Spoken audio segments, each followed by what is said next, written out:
Guys, ito naman si Manay. Habang nagkakape ako, bago ako pala nagkape guys, prepare ko na tong aking, igigisa ko lang to guys na okra at saka talong tsaka saluyot. Talagyan ko ng konting bagoong. Ito yung kanyang bawang sibuyas guys, tsaka kamatis pinagsama-sama ko na. At ito yung sa ating pang adobong puti. Ayan guys, ito guys, pinalalambot ko na yung aking baboy. Ito na siya guys, ayan, habang nagkakape ako. Ito na, maya-maya guys, pag nag-medyo nagmantika, lalagyan ko na siya ng bawang sibuyas. Pero lagyan ko siya guys ng konting mantika. Ito guys, mainit na siya, lalagyan ko na siya ng mantika. Gigisa ko na yung aking bawang sibuyas para doon naman sa gulay. Ito ang routine ni Manay guys, everyday. Hintayin lang natin maluto ng madurog-durog ba yung ating lumambot yung ating kamatis.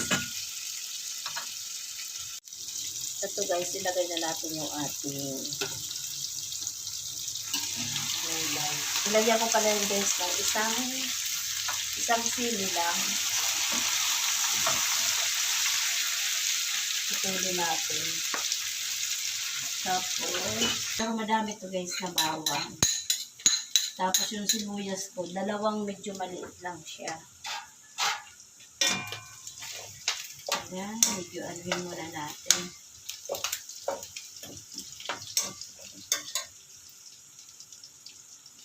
Ito guys, lagyan ko siya ng konting patis at saka konti lang guys na liquid seasoning. Ayan.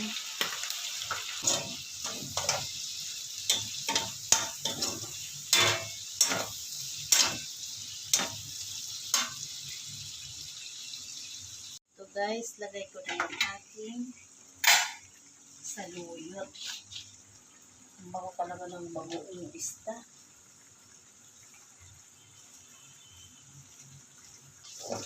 Tikman ko muna guys yung okay na yung alat. Ayan. So guys, sinukman ko yung lambat. Dagdagan ko guys ng konting asin. Kasi matabang. Ito, tama na yan guys.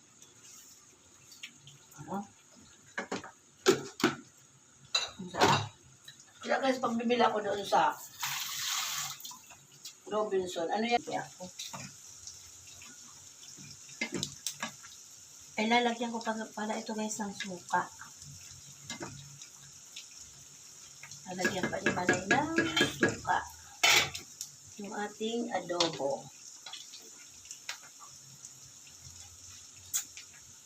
Ito guys, lagyan ko muna ng suka. Ayan. Tapos sabay na. Ayan.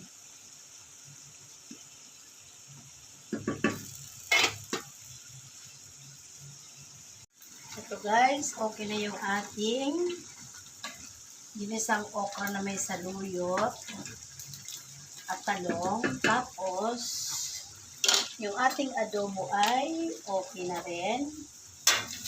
Ayan, pinaano ko lang guys yung suka. Pinatuyo ko lang dito.